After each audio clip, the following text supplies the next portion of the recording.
Euzubillahimineşşeytanirracim. Bismillahirrahmanirrahim. Urmatlı momун musulmandar, бүгүн мен сиздер менен сүннөттү кармануу жөнүндө сүйлөшкүм келип атат.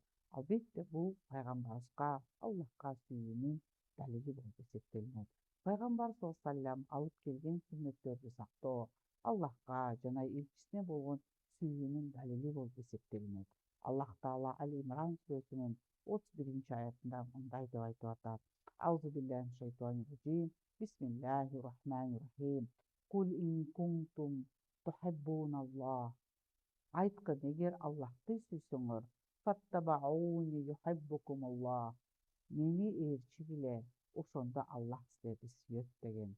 Сүннөттү жашоодо колдогон адамдын жүрөгү нурланат жана өмүрү берекелүү болот.